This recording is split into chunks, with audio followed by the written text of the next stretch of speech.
Welcome back, ladies and gentlemen. I hope you got some good food and drinks while we took that break. Due to unforeseen circumstances, the schedule has been changed up today. We're going to have Team Liquid Academy taking on Barrage as our first series of the day, starting promptly at 4:30 p.m. PST, which should be in the next few minutes when all the players will be ready in lobby and starting up Champ Select. And the Immortals Academy and Evil Geniuses Prodigies matchup will take place right after the conclusion of the first series. Without further ado, Smacks, we got two new teams to talk about. So let's bring up that lower third and overlay because I want to talk about both of these two teams, Smacks.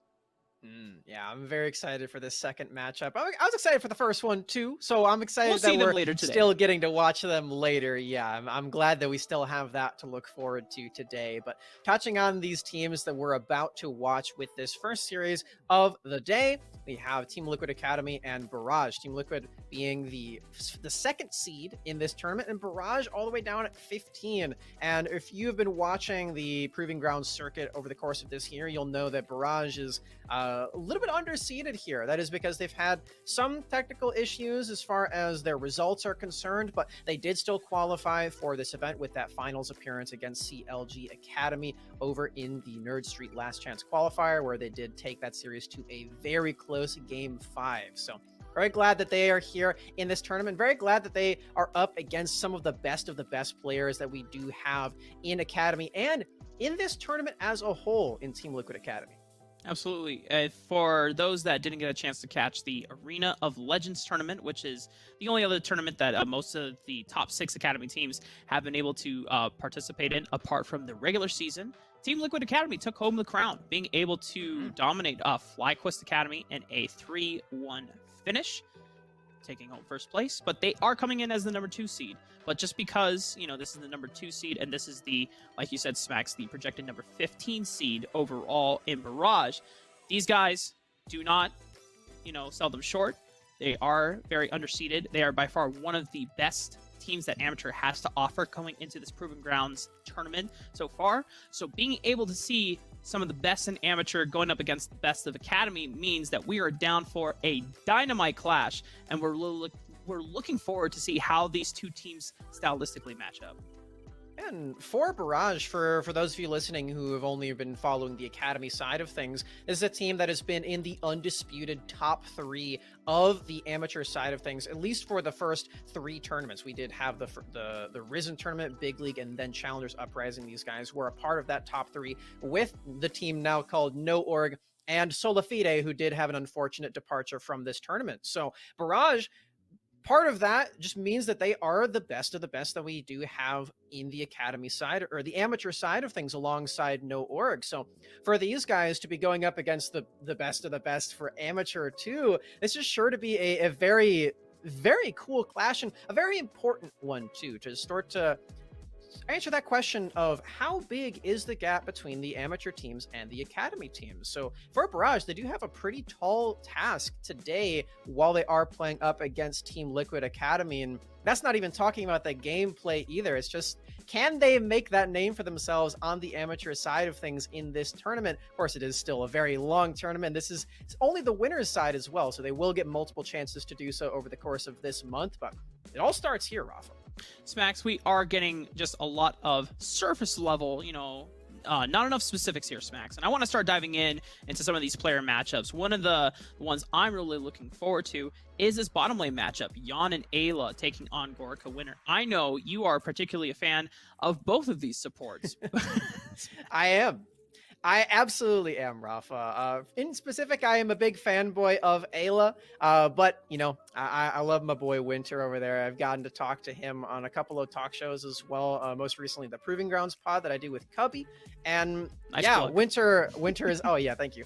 Winter has been a perennial name in the North American esports side of things just as a whole. He's been in the Academy series, the LCS a little bit as well, the Challenger series back when that was a thing, and now he is the defending champion of the Scouting Ground circuit as well over on Anu just last year in 2020. So yeah, very excited to see him clash up against the top of the table here for Academy as well. And for Ayla, this imported bot lane, this imported support paired up with Yon, who is no stranger to scouting grounds last year as well. The runner-up to Winter over there on 100 Thieves Next. This is a really, really important matchup for both of these guys. And touching on gameplay too for Gorica Winter, they are coming into this tournament as one of the most aggressive bot lane pairs that we see. Gorica, a very strong team fighter. We mentioned how Shiro has been one of the best Samiras that we have. Gorica is the other one. Gorica has performed admirably on this champion alongside many others, and paired up with Winter too on champions like Galio and the Alistar, who always goes for those engages. These two are a force to be reckoned with. Yeah, for Gorica, if that name sounds familiar, then he did, you're correct, because he had a stint on Golden Guardians Academy last year. And for any collegiate fans, they'll recognize Gorica as one of the, not only just AD carry, but the top laner for University of Western Ontario. And that's kind of one of the cool things about Gorica, is that he, throughout his career, he has had to role swap and take on multiple identities. And the fact that he still carries that marksmanship expertise throughout both roles, as we've seen Vayne Top from him, during his collegiate time, which was super dope to see during the CELO finals or semifinals a couple years ago. Just goes to show how much of a pedigree this player has going into this tournament. But, talking a little bit more about this top half of the map, APA is the only player on this Barrage Esports roster that has not had any Academy experience whatsoever. When you look at Piecake, Lord, and Fnatic, both of them had stints on TSM Academy and FlyQuest Academy, respectively. And we already mentioned that Gorica having Golden Guardians Academy, and then Winter, although it was a while ago, was affiliated with a Cloud9 Challengers team, back in the day. Yeah, and APA comes in as one of the still most recognizable names for people who are fans of North American League of Legends. He is a perennial Aurelion Soul player in the mid lane, lots of very roam-heavy mages in that lane, not to mention the Talia that he also plays quite frequently. Don't forget the Club. Those two champions...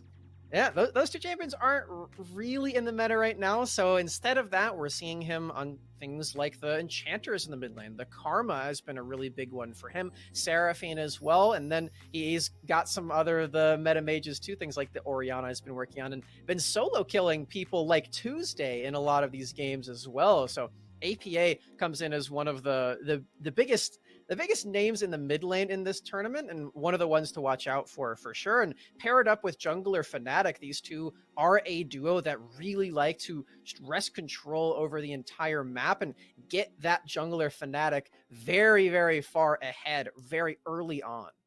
Yeah, and the other thing too about APA, you mentioned that he's solo killed Tuesday. He's also solo killed Firefire, who is the hailed as the #1 mid lane prospect coming in from the amateur side of this tournament, right? And so APA is someone that has, for a majority of his early part of career been slept on, but now finally coming in, he's getting a lot of the recognition that this kid really deserves. He's still working on diversifying his champ pool, but is nowhere near as shallow as it was when he first started out. Already going back to him starting out as an Aurelion Soul, Kled, and Talia 3-trick, as he likes to proudly claim, if you ever talk about his early days with him. But the Orianna, the Syndra gameplay, being able to add that to his champ pool alongside things like you said, the Karma, the Lulu. We also see some other picks as well. We haven't seen anything like Lucian or Azir from him in a competitive standpoint, but I know that one day we might be able to see him add that to his pool list as maybe today. Maybe he has a surprise for us. But his competition is Hayri. So coming in from the Oceanic region, this player kind of filling a similar role for Team Liquid Academy here. He's not someone that is necessarily a star player getting a lot of the resources normally in the games that we've been able to see. Yon or Jenkins have been incredibly powerful to Team Liquid Academy's win conditions here, and Harry is there just to facilitate it. A lot of the times you see that Twist of Fate being locked in early for him so he can influence the map. And I do want to take this time to reminisce about Team Liquid Academy as a whole, where last season in the summer of 2020, with Jenkins and Armeo, previously Grig, on this roster, they had an entirely different set of players in mid and bottom lane, and they took dead last. it was undisputedly too. They were 3-15, and the ninth Sedge. place team above them in FlyQuest had 7 wins. So it was not very close. And I just want to point out that this team was in that top 2 conversation for the entirety of that regular season in the Academy round robin, and then they come through and they win Arena of Legends too. So the added players here for Team Liquid Academy have given them such a huge breath of life and revitalization, and I've really been enjoying Harry, Jan, and Isla as these members on this squad, and it's made Jenkins and Armeo look even better too. It's twofold across the entire team, Rafa. These guys have been absolutely popping off all across the Rift. Touching a little bit more on Armeo, in this matchup against Fnatic, he is looking to be a more controlled and more risk-averse player, but that doesn't mean by any means that he isn't making plays for his team. He is still doing a lot on this squad just to make sure that the early advantages don't come through, and that players like Jenkins and like Harry can perform admirably in those solo lanes for themselves and get advantages there without having to worry about jungle. So I'm very excited to see what Armeo can do against a premier jungler on the amateur side of things in Fnatic. And just getting word from production here, Smacks, we are almost ready for Champ Select and the pick and ban phase to begin. I want to start, early and get a little sneak preview of what we should be expecting to see in the draft phase here, Smacks, as we are very familiar with a lot of the priority for Barrage Esports and their champion picks. So a lot of the times, we see jungle prioritization as well as a first lock-in either Kai'Sa or another 80 carry priority pick for Gorka in the bottom lane. But as, the last tournament we did see them in during that Nerd Street Gamers Last Chance qualifier, which just ended last week. We saw we saw a little bit more love for Piecake Lord and making sure that he was getting a counter pickup choice as well. Yeah, big things to mention about this draft is, one, Piecake Lord very likely will have that counter pick. They are on red side, so they have that possibility in that top lane against Jenkins. But another thing is the jungle pool is going to be really big. The Udyr and the Hecarim are champions that I expect to either be banned or picked up right away in this matchup, and it will allow Armeo and Fnatic to do exactly what I was just mentioning that these guys really like to do. And it's for Fnatic, as you already saw, that Armeo being the more risk-averse player, we know that Fnatic is someone that tries to create opportunities for this team because they understand that how much of a carry player a Fnatic is for this squad in particular. As I would love to hear more about Fnatic, but I am hearing that we are going to the draft now. We're going to be seeing some champions on our screens, everyone. So I'm excited for that. Oh, yes. Let's throw up the champ select. I'm ready to go and see some picks and bans being locked in here as finally. All right. Well, Smacks, the first ban. Well, Team Liquid Academy certainly doing their homework. The Karma already being taken off the board. Yeah, I like that one a lot. Both APA and Winter have had an affinity for this champion. We mentioned how they really enjoy doing that, where APA is on these helpful champions in the mid lane that can be a bridge for Fnatic to become that super late game hyper carry threat that he can be in the jungle. So definitely excited to see that one banned away. APA might not be, though. So you might have to go back to some of those other mages like the Orianna. Udyr being taken away from Armeo, as they don't want to see Manbear Pig being first picked here for this Academy squad. As we were already seeing, Chem Tank plus this guy, zoom on the map, the super powerful in their own right, just being able to have so much agency and being able to facilitate plays and also get first access to those priority objectives on the table. Tristana, another pick that definitely needs to be taken away. Yeah, this does tell us that Team Liquid Academy may be looking at this first pick Kai'Sa that Jan has really enjoyed playing, not just in the regular season, but also in the Arena of Legends tournament.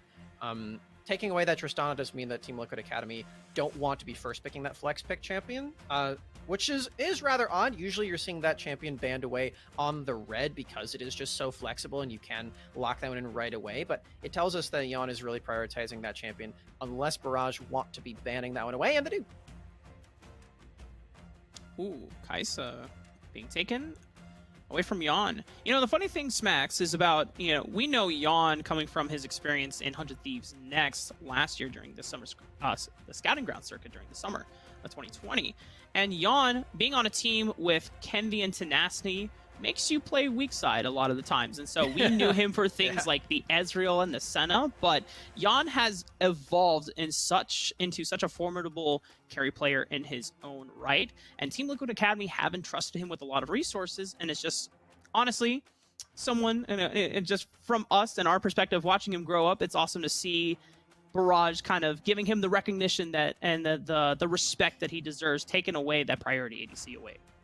Removing both of them now in the Tristana and the Kaisa across the board does mean that these AD carries are going to have to rely on champions that are not quite as high profile in those engages and those assassinations where you can't just see them dive headstrong into the back line. So I'm excited to see what these AD carries, what these AD carry players do have still in the tank. You mentioned the Xayah is a really good one. Usually that's a response to that playstyle of the Tristana and the Kaisa, so maybe not going to be seeing that, but it's still a possibility. Xayah is still a very strong champion, but there goes that second premier jungler. Both Udyr and Hecarim are off the board, and yeah, it seems like both these teams have done their homework, which is great to see. 2 enchanters, 2 premier junglers, and 2 aggressive AD carries all banned. Well, Team Liquid Academy with junglers and AD carries gone, what becomes the priority pick? A, it's not only another really strong jungler that synergizes well with Chemtank, but it's also a flex pick. Yeah, I like this one a lot. You can send that one to the jungle, and you don't have to necessarily worry too much about these hyper farm-heavy champions like the Hecarim and the Udyr who will just outpace you very heavily, and you can still bear slap people, even though Udyr is gone. Volibear still has that one on his queue, so I like that one as a possibility. As you mentioned, can go to Jenkins. We're seeing that the C string of AD carries thus far is the Jinx, and Gorica will be trying to find those resets and getting excited in those late-game fights. All right, Smacks. Well, coming from the amateur scene, we know all about the Jinx and mainly those Baron steals with the Super Mega Death Rocket. Hopefully, Team Liquid Academy have been paying attention and ensure that, for their sake, they don't allow Gorica to get away with any cheeky steals of his own throughout this game. But the other thing that... Yeah. Get it? Darn it, Smacks. Damn you. Well, the Thresh being locked in right away as well ensures that knowing that Team Liquid Academy still had an AD carry and support to pick up for themselves, making sure that the Jinx has the protection needed with that Dark Passage. But Yon hovering that Samira, and oh my god, the gauntlet is being thrown down. I don't know if I've actually seen Yon play this champion yet, Smacks. This is very exciting. This is another one of those very aggressive AD carries that can dive into the backline, but typically you see Samira as a response to the Tristana or the Kaisa, so I didn't personally bring it up because I wasn't expecting it, but Yon leaves me stuttering and surprised. I'm really thrilled to see what he can do with all the style that this champion provides. And as you mentioned, we haven't really seen that too often out of him. I was expecting something like the lethality Sivir that has been making its way through this game, as you do see the Barrage can't lock in the Alistar. They have this Thresh, so it would have worked out rather well, but instead, Team Liquid Academy are going for all the style, all the marbles, and locking in this very aggressive bot lane pair. Nautilus now locked in as the champion for Ayla. Fnatic is going to answer with Skarner. Now, this isn't necessarily a response to Armeo, as that Volibear, like we said before, could still go to Jenkins in the top lane if Armeo wants to now have an opportunity to pick something that can punish the Skarner early on, if he wants to go down the more aggressive route. Or we have seen Armeo pull out the Karthus, and usually the Karthus can exist in situations where junglers don't really have the opportunity to be able to invade as freely. Skarner clears fast, but not necessarily the most aggressive jungler. He's not someone that's going to try to come in and try to beat you up, unless you're Captain Flowers. Then, you know. But Captain Flowers Skarner is a whole different breed of monster. And or unless you have Impale. Impale is the difference maker in that jungle. But that's after 6. Exactly. Pre-6, Karthus is just going to farm up a storm. So we'll see if Barrage catch on to that. They've already taken out the Olaf, knowing that there's still a jungle pick that is potentially available for Armeo. But, looking on the flip side here, Smacks, I want to look at Barrage, because so far this composition, whenever you have a Jinx lined up, you need to make sure that there's enough burst damage coming from somewhere else, whether it's from APA in the mid lane or from Pycake Lord in the top lane, so that those resets can actually be achieved.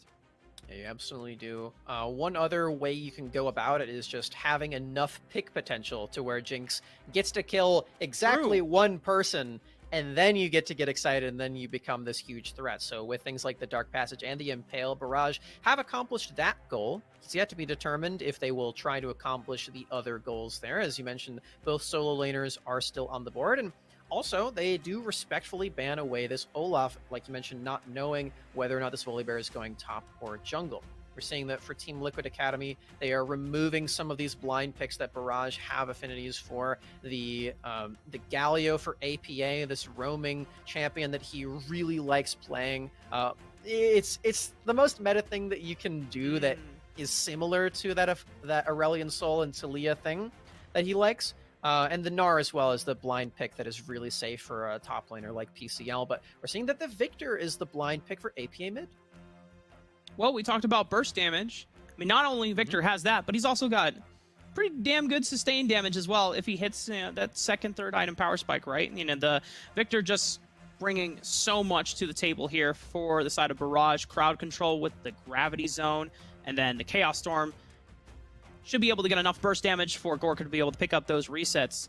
Harry gonna lock in this Orianna, and now what is the answer here for Team Liquid Academy? Do they decide to go for a pick for Armeo, or they just send the electric bear into the jungle and then give Jenkins a more suitable blind pick top, and he is gonna go with the Aatrox. And during the Arena Legends tournament, Smacks, we saw some disgusting things out of the Jenkins Aatrox. Yes.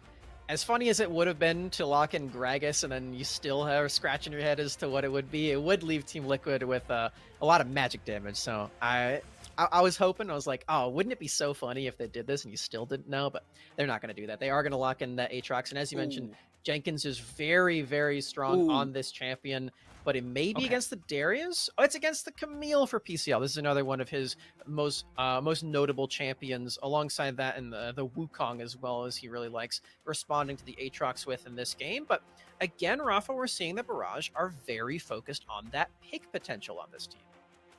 Yeah, Barrage have a lot of very powerful single target crowd control options here. Right. You've got Hextech Ultimatum, you've got Impale, you've got Death Sentence. So one person on Team Liquid Academy, if they're not careful, they're going to die. Whether it's in preparation for an objective fight, or getting to or sieging down, or looking for vision control, they're going to have to be really careful. And when you look on the side of Team Liquid Academy, there's not many tools of escape for a majority of their champions here. Aatrox can always E over a wall. For Volibear, if he doesn't have ulti, he's going to be a sitting duck. And then obviously everyone else here, it will be pretty flash dependent when you're looking at the bottom three for Team Liquid Academy. Yawn and the Samira can dash a lot, but they did remove the possibility of dashing to an allied unit. So as you mentioned, the only way for him to escape is through the enemy team, and that oftentimes is not exactly where you want to be as the marksman. Speaking of marksman in this game, for Team Liquid Academy, a lot of that sustained damage is going to be on Yawn for the Samira, and while he does have a lot of big AoE damage, it's really just him and the Orianna who are going to be starting that one up and then finishing it. All right, Smacks. Well, we are on the rift for game one. We have reached the promised land, Smacks. We get to cast some League of Legends, finally. And for Team Liquid Academy and Barrage, we did not expect them to play this early on, but we're happy nonetheless. And so far, it looks like we did get some vision down from Ayla in that bottom river. He has recalled, getting a sweeper's trinket, and already, oh, Smacks, we have to talk about the emo game from Barrage, as it will be very prevalent, as we will later see from these squad mates throughout the series. I got a thumbs up already. Yeah, that's how you can tell. It's getting good. Gorka with the default thumbs up. Just wait until you see There's APA's another emotes. I want to see. So something you guys have to note at home: APA is notorious for taking a lot of time into setting up his emote wheel just so that he can inflict the most amount of mental damage to the enemy team as they are playing throughout the game. So more than likely, APA should have a Team Liquid emote at some point, but I wonder if he'll have emotes of other teams that have destroyed Team Liquid in the past. Ooh. Can't imagine that list is very long. At least for this year, Team Liquid have been on a rampage all throughout their season and in the Proving Grounds now, and in the Arena of Legends, as we mentioned, they did win that tournament just about a couple of weeks ago. So we'll see what he's got in store for us. So far, for the jungle side of things, we're seeing that both of them are starting on this top side, potentially going to be seeing a convergence of these two animalistic junglers, at least in their champions, down in that bottom side of the map. Scorpion versus an electric bear. Yes, we're practically watching Animal Planet on the Discovery Channel, so very... I want to look at what Fnatic decides to do with his pathing versus Armeo, because Skarner, you can obviously go for this full clear. Volibear, you can also opt in for full clear, so more than likely we'll see just similar starts from both junglers, but both of them are going to be convening at this bottom crab upon hitting either level 4 if Fnatic finishes this Gromp in time, or Armeo might try to go for the punch a little earlier after finishing this red buff. And so far, Barrage, they have the push priority, so they're going to be the first ones to be able to help Fnatic secure this crab on the bottom side of the map. Armeo leaving his Krugs for last and just having an easier time with the AoE camps has left him about a camp up as far as tempo is concerned thus far. Wow. So very likely will be first to this crab, or will be level 4 first. As Fnatic has already started it up, he skipped out on the Gromp. Doesn't have Smite for this. Uh-oh, well, if Armeo doesn't either, so as long as... That would have been pretty devastating if Armeo had been able to steal from Fnatic just with the E there. But Fnatic, having priority in pretty much all 3 lanes, is just zooming on over. His Smite isn't back up yet either, but I don't think Fnatic is going to be challenging for this top crab. Gonna look for the early recall. He's just gonna try to get his first rotation back out on the map. But notice here, Smacks, that already we saw an early ward from Gorka and Winter in that tri-bush, as we saw early on, scouting out Armeo on his rotation to that bottom crab. We even saw Piecake Lord putting a ward right on the Gromp. So now they're gonna be able to see that Armeo is not gonna opt in for a recall just now. He's gonna start up the Gromp once again. And Fnatic actually didn't go for a back. He's gonna do a second rotation this time. Yeah, we're seeing, though, again, that for Fnatic, the Gromp is not involved in that first rotation of camps, so he will be slightly down, all things considered, as the game progresses, especially if he doesn't kill that one soon. It will just be level 1 for a very long time. Meanwhile, mid lane, Harry has actually been the victim of a mid lane freeze and is not even able to recall at this time, even though he is out of potions and out of mana. APA doing a phenomenal job on the wave management in that mid lane. Oh, well, Winter might have been able to find Ayla here, proccing the Aftershock, however. It's not going to be enough damage onto the back end of that trade. Ayla being able to sustain what seemed like a lot of harass, as Piecake Lord actually getting shoved in right now for Jenkins taking a lot, but Fnatic is here. Piecake Lord going to look for the hook shots done. Having that shield going to give him a little bit more sustainability and durability, but if Jenkins can land this Darkened Blade, unfortunately for him, Piecake Lord is already flashed out, and Fnatic comes in for the cleanup, and it's first blood for Barrage. Jenkins keeps his flash there, and Piecake Lord is forced to flash, but still a worthwhile venture from Fnatic up into this top lane. Does have to use his own flash, and PCL does too, but yeah, just getting that off the ground early on is going to be really big for Barrage, getting that extra golden experience on this champion like Skarner, where you really do want to be level 6 as fast as possible. That was intentional, Rob. Harry, you can see that he had to recall, and he teleported back into the lane to try to break the freeze of APA, and APA has yet to base himself, so now he's going to miss some of these minions because of that really quick push in mid. Right. So I was surprised by the Shockwave missing, but then you're absolutely right. It wasn't to hit APA. If he was caught in it, that's a bonus, but it's more so just to actually push the wave in itself, forcing APA to back. He does teleport right back into mid lane, though, having a tier, a Dark Seal, and a book for good reading measure, too. Nice book. Both these guys have some books to read. And we're seeing that APA is even trying to go for yet another freeze in this mid lane right now. Maybe even trying to drop a ward or two. Top lane, PCL, no flash.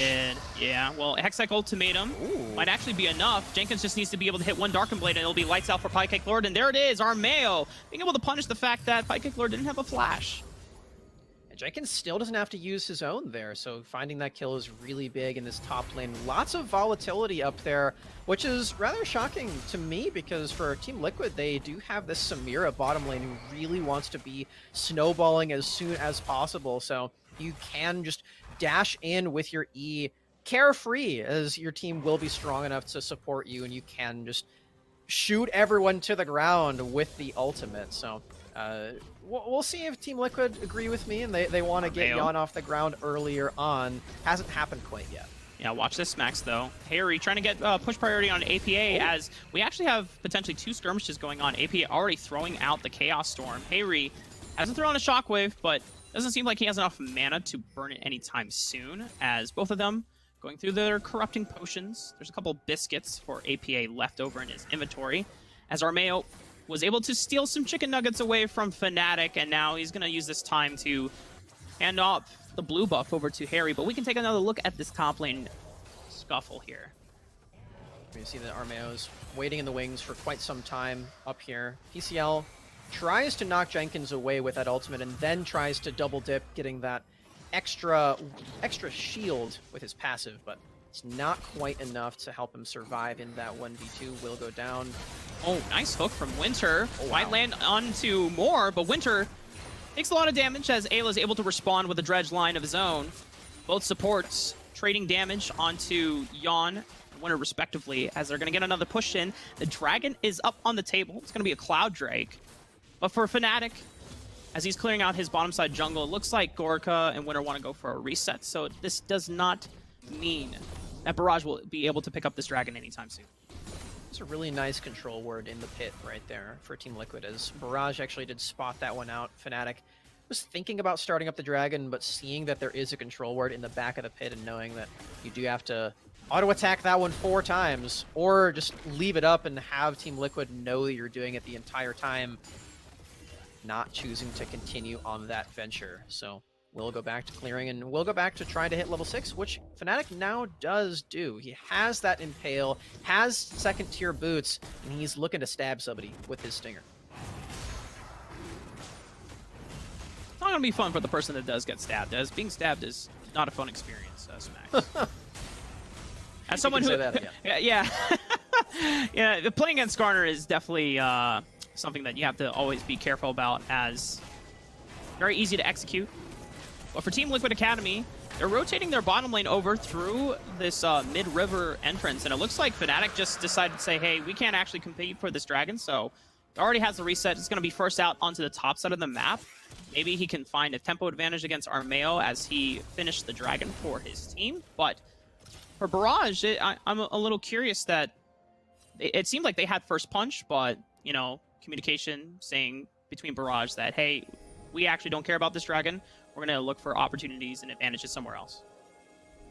Well, I'm not sure if they don't care about it, because that was the second time that they've attempted to start this one up, but it just feels like they're rather skittish around whether or not they can actually finish this one off. And part of that, I assume, is because APA wasn't quite in position on this mid lane. I've really enjoyed seeing his attempts at getting the wave in a way that he wants it to be, but Harry's use of the teleport to get back to the lane and then ulting that one away just to break the freeze right away has really left APA scratching his head just a little bit in this mid lane and trying to get back into it. We're seeing that he is, again, keeping pace in the mid lane, and he does have a lot more offensive capabilities as Harry, forced to pay the Skarner tax. Something that we need to kind of bring up against Max is that a lot of the strength that this Barrage roster has been able to pride themselves on is being able to force fights and force skirmishes earlier on into the game. It's something that we saw from Team Liquid Academy a couple times too, but they're also a team that has been far more comfortable in just taking advantages. But we have a bottom lane skirmish here. Gorka getting locked down by Ayla and Yon here. Taking a lot of damage. Teleport is going to come in, and I don't think Gorka's going to be long for this world. Armeo picking... Wait, what is happening on the map? There's just deaths on Barrage's side all over the place. It seems like there was a gank from Armeo in the mid lane as well. Massive advantage for Team Liquid Academy. Yeah, they go for multiple plays at the same time, and both of them work out tremendously well. Gorka, using both of his summoner spells, still ends up dying because Ayla has just way too much crowd control on Nautilus. Flashes forward, lands the Dredge Line, lands the ultimate, and then the Ignite stifles all of that healing. I'm excited to see what happens in the mid lane too, because APA also falls. Doesn't even flash in that one, so you can tell that he knew that he was dead. Let's take a look at what goes on here. It's a nice stun off onto Harry. There's the shockwave, and Armeo's in position. Oh, yeah, just getting the preemptive flash bear slap down. Or is the... Oh, yeah. Oh, man. It's still Flash Bear Slap. It is. And Udyr both there's a cooler name for it. I just I want to make sure that Udyr has his own distinct identity, as they are both. He'll get somewhat, it later. He's getting reworked. Because Volibear is a dedicated bear champion, whereas Udyr is a bear only a fourth of the time. So it just want to make sure that we're not being disingenuous. As Armeo, using the advantage gained from mid lane, is going to take the Rift Herald, but now this is an opportunity for Fnatic to make a play onto the bottom side of the map, who... It is now Jenkins that has rotated over here. We have a teleport coming in as well, but the wave is not quite here yet, so the dive is going to be somewhat delayed. Jenkins has some time to now prep for this, as we're going to dedicate 5 members to making sure that Jenkins does not have an opportunity to outplay this one. Barrage, the Goon Squad coming in, take down Jenkins. Potentially some overkill with all 5 members getting a piece of the action, but it does save Fnatic the use of his Impale, so there's still that threat against Team Liquid. They will still have to worry about that one, but you're seeing that, meanwhile, mid lane, that's 3 plates now down, and top lane, just the same, except the Rift Herald makes it so all 5 are taken, the gold shared by Jan, who now has that Gale Force fully purchased, and will be able to continue that snowball. This is what I was hoping to see for Jan on this snowball-heavy team-fighting champion that can just spiral out of control, quite literally, with that ultimate. And you know what I love to see for Team Liquid Academy here, Smacks? Specifically in Hayri. Look at his items. He's already done his taxes. He's the first one to do it on the Rift at 13 minutes. Decided to say, you know what? I don't need to finish my first item. I want to make sure that I don't get stabbed by a giant scary scorpion. And so with that QSS investment this early on into the game, it eliminates him from being singled out as a priority target for Barrage, as they're going to now have to rely on these picks in this mid-game wake-up that they're starting to experience. Kraken Slayer being picked up for Gorka. APA still working towards his first item of choice, but with the Chem Tank being able to being purchased here by Fnatic, you already know that he's going to be looking for juicy targets to pick off.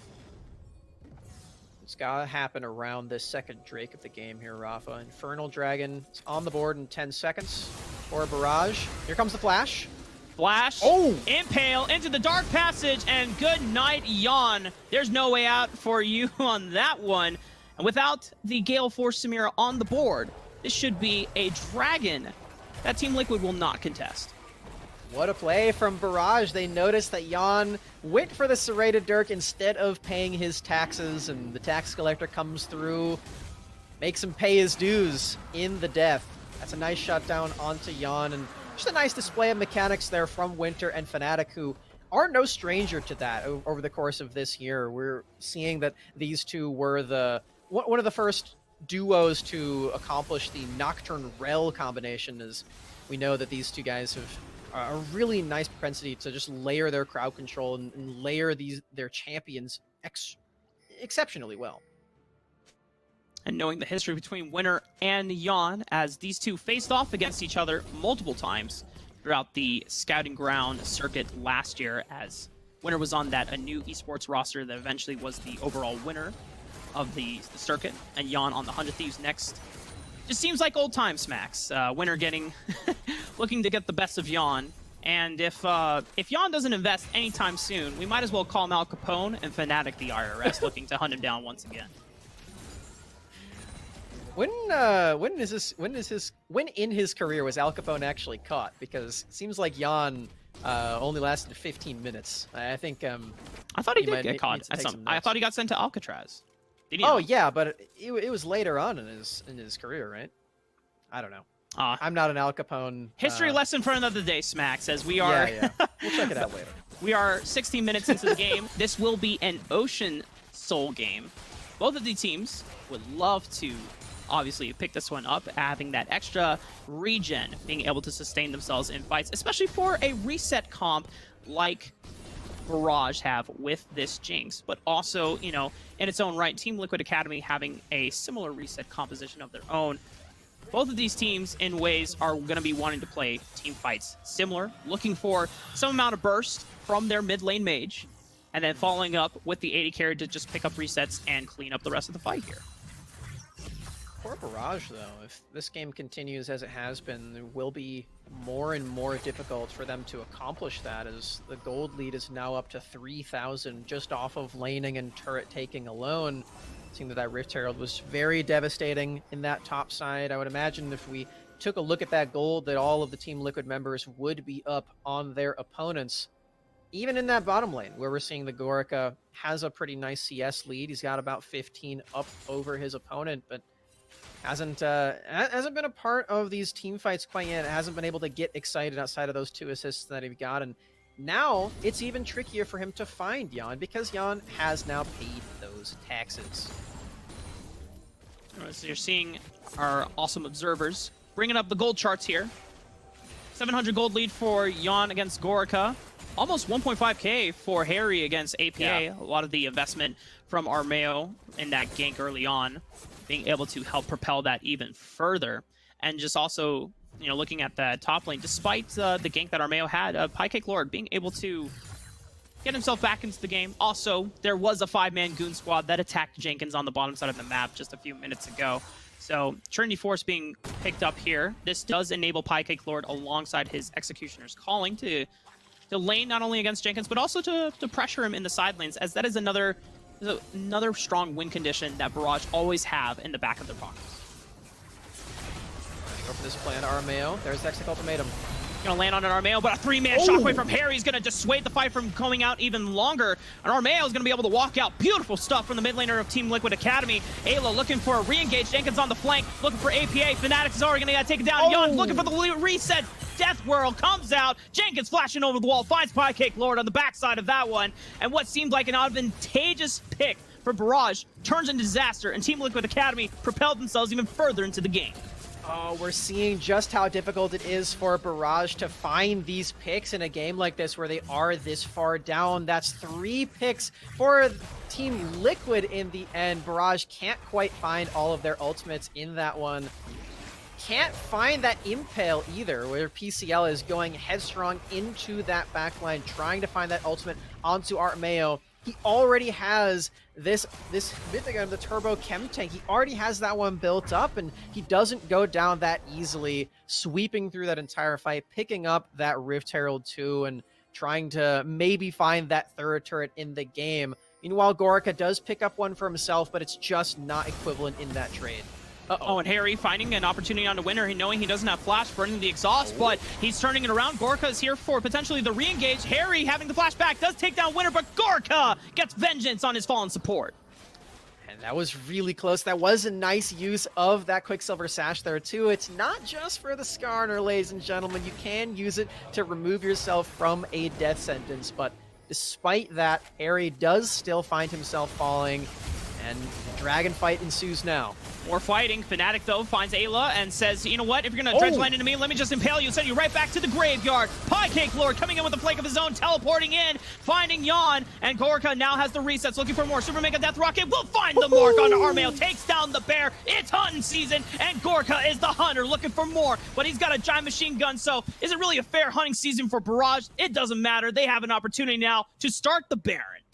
Ooh, let's see if they can do this in time, Rafa. Harry has his teleport available. The death timers are not particularly long, but for Barrage, they have this Kraken Slayer. Jinx wins out on that fight, equalizing the kills. That 5,000 HP, 4,000 HP, I think they've done it. I think they get this Baron. Wow. Smacks, Team Liquid Academy, for a majority of the early game, we're up 4,000 gold. It wasn't a huge lead, but it was a noticeable lead that Team Liquid Academy were controlling. They were reserved, they were calculated, they were patient, and it seemed like the way that the game was playing out, the Barrage were not going to be able to find any windows back, but then suddenly just one after another Barrage find pick after pick. This is the difference between Impale landing or not finding any targets in a fight. Ayla even flashes after getting impaled there.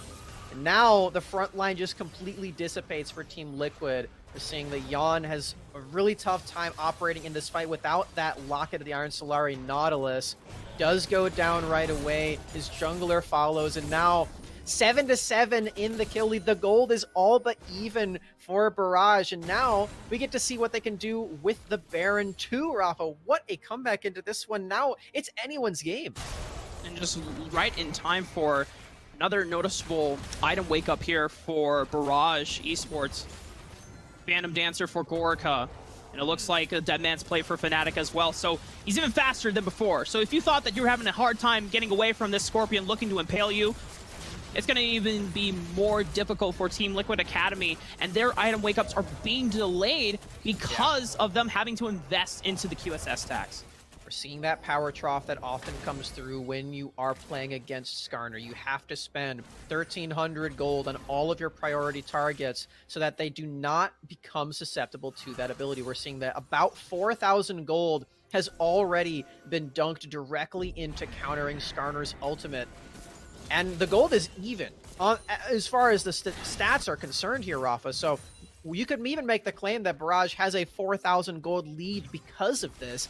And that's before they start taking down all of these turrets. They're already at 3 now. They're already equalizing and surpassing that of their opponents. There was a Rift Herald spawned into the bottom side of the map, and Jenkins going to try to do as much structure damage as he can within that lane, ensuring that Rift Herald gets one more crash. It will die after sending its last crash into this outer second-tier turret here in the bottom lane. Pycake will be able to pick it up. Baron is up on the table for Barrage for about another minute or less, as the Baron buff should be winding down. The next objective is not for another 3 minutes here, Smacks, but for Barrage Esports. If you're looking at the other side of the field, who Team Liquid just being able to finish some of their second items, Seraphs and Collectors for Harry and Jan respectively, you say to yourself, yeah, we're still in a good position to continue forcing picks, or do you want to wait for the third item completions, or just wait around until this dragon comes up? Well, before we see what their decision is in those team fights, I do want to mention that for Team Liquid, they are, you know, not feeling too great about that Baron going over, but they are sort of sighing with relief that they didn't actually lose any inhibitors or inhibitor turrets for that matter. That's really the big prize that Baron does often get you, and Barrage not quite able to lock any of those down, so Barrage don't quite regain control of the gold leads. Team Liquid do still have the lead in that regard, and when you look at that, and when you look at how strong these champions are in those 5v5 team fights, if they can get something like a Bear Slap down or a Dredge Line or a Nautilus Ultimate even onto Gorica, and I still think it is rather favored for Team Liquid to just sweep up a fight. They just have to be very careful of this Impale. They still have 2 members who could be impaled and dragged immediately to their death in Armeo and Ayla. They have not purchased Mythic Silver Sash. And one of the things about ever setting up a composition like the one that Barrage have, it is essentially a pick comp. And with pick comps, you gotta make sure that the vision control and the vision denial away from the Team Liquid Academy is always up.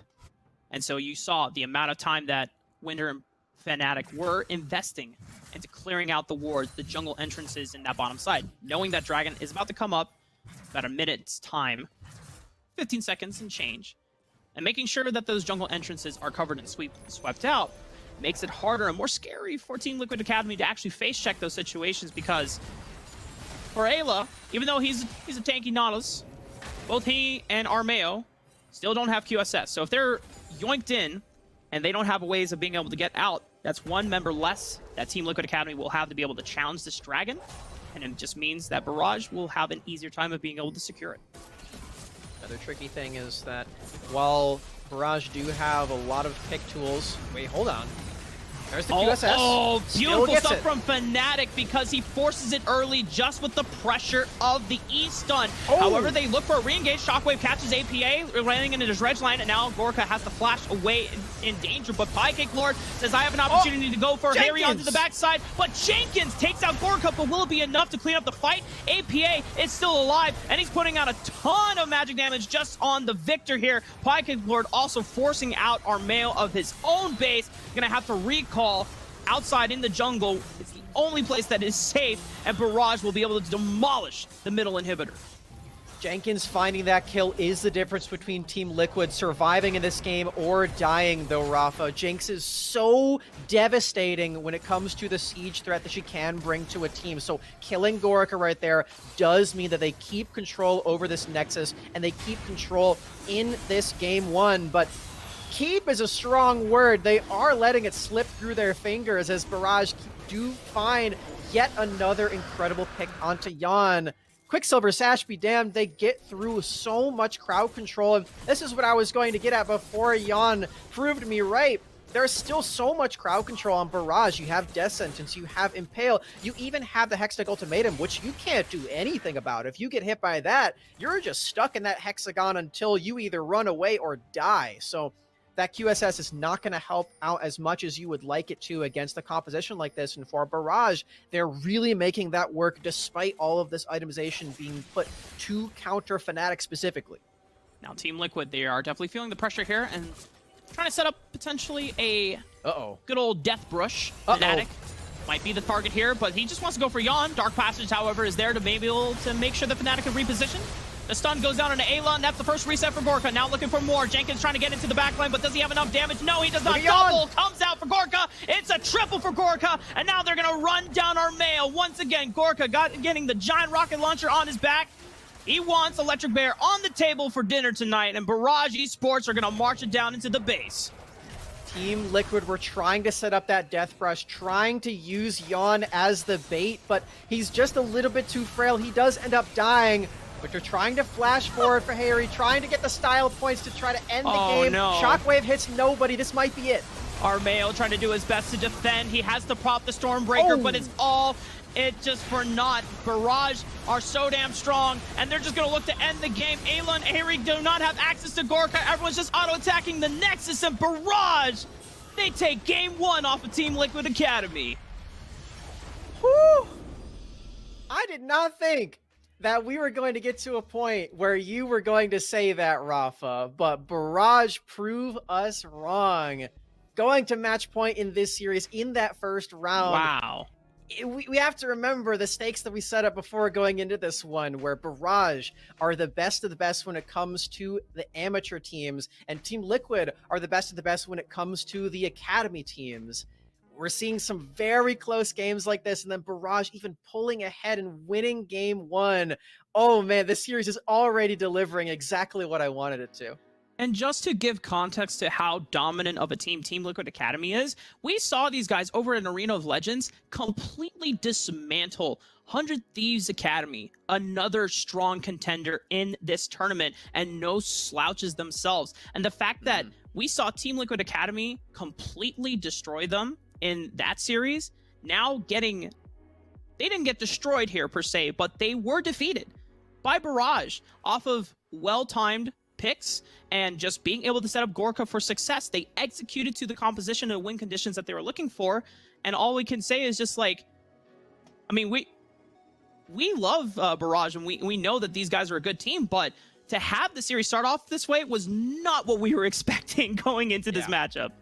Absolutely not. And you can see it in the gameplay there from Team Liquid Academy too. You could see the checklist there they were going through. We got the first dragon, we got the shutdown onto Fnatic's gold revenue, where you're denying a lot of these camps. We got all of our QSSs to avoid getting picked off. And when you see it in their eyes that all of that was for nothing and they still lose out on these fights, they still end up getting picked, you can see that they're trying to go for the desperation. We're like, well, that didn't work. We got to do something. We got to pull a Death Brush. And then that doesn't work either. Barrage pushed through all of those barriers that Team Liquid Academy put up for themselves. They break through game one. They're at match point. I'm really excited to see if they can continue that trend and maybe even take that series 2-0 in a huge upset.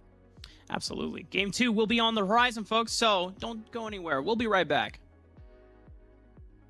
Verizon believes everyone deserves the best. That's why we start with 5G from America's most reliable network. Verizon 5G is next level. Then give families plans to mix and match, so you only pay for what you need starting at $35. You get so much more than just a great network. And offer the best in entertainment on select unlimited plans, like Disney+, Hulu, and ESPN+, as well as Discovery+, with a Galaxy S21 Plus 5G when you buy one.